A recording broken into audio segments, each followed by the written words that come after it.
오늘 우리에게 주시는 하나님의 말씀은 디모데후서 4장 1절로 2절까지의 말씀입니다.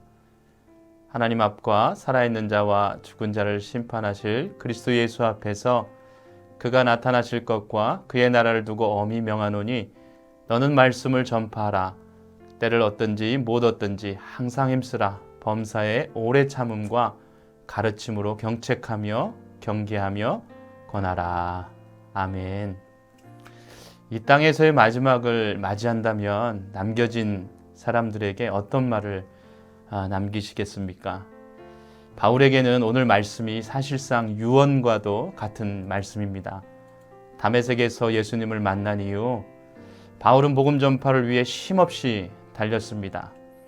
달려갈 길을 마치고 마지막을 예감하며 죽음을 앞에 둔 바울은 믿음의 아들 디모데에게 자신의 떠난 뒤에도 복음 전파 사역에 차질이 없도록 젊은 목회자였던 디모데에게 권명과 당부의 말을 남깁니다. 바울은 마지막으로 복음을 전파하는 일에 힘쓰라고 권면하죠. 세상의 마지막에 가까울수록 사람들은 바른 교훈의 말씀을 듣지 않고 허탄한 이야기를 따르기를 좋아할 것이기 때문입니다. 이러한 복음 전파, 즉 전도의 요청은 엄격히 말하면 바울의 요청이 아니라 하나님과 예수님의 요청인 것이죠. 이 요청을 간과할 수 없는 이유는 전도를 요청하시는 예수님께서는 장차 살아있는 자와 죽은 자를 심판하실 분이라고 성경은 말하고 있습니다. 이런 입장에서 사도 바울은 복음 전파에 관한 몇 가지 원칙을 디모데에게 알려줍니다. 첫째는 전도에 적당한 시기가 따로 있는 것이 아닙니다. 바울은 디모데가 언제 복음을 전해야 할지 말해줍니다. 때를 얻든지 못 얻든지 항상 힘쓰라. 우리에게 주어진 모든 시간이 복음을 전해야 할 시간인 것이죠. 어느 시간은 복음을 전하기에 좋고 어느 시간은 나쁘다고 할 수 없습니다. 그래서 전도법에도 여러 가지 방법들이 있는 것이죠.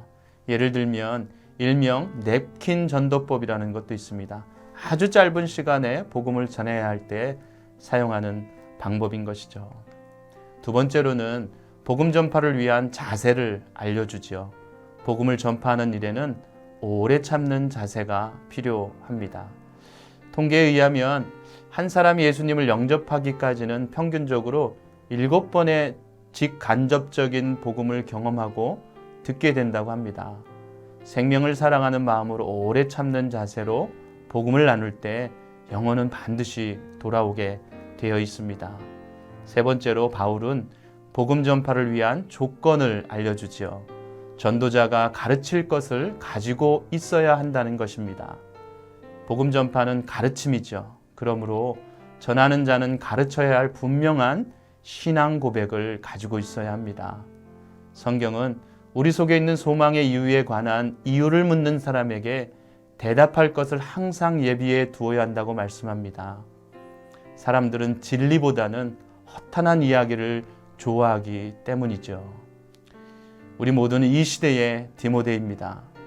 하나님 앞에 가장 중요하고 귀한 이 복음 전파의 사명을 잘 이뤄가기 위해 무엇보다 오래 참고 가르침을 위한 분명한 신앙 고백을 가지고 어느 때든지 누구에게나 복음을 전하여 하나님 기뻐하시는 충성된 종들이 다 되시기를 바랍니다. 기도하겠습니다. 하나님, 우리 모두가 복음 전파의 사람 되게 하여 주옵소서. 오늘도 우리 삶의 자리마다 생명 주신 주님의 복된 소식을 전하고 증거함으로 하나님 나라 이루어가는 우리 잠실의 또 아름다운 우리에게 충성된 일꾼들 되게 하여 주시옵소서. 감사드리며 예수님의 이름으로 기도드립니다. 아멘.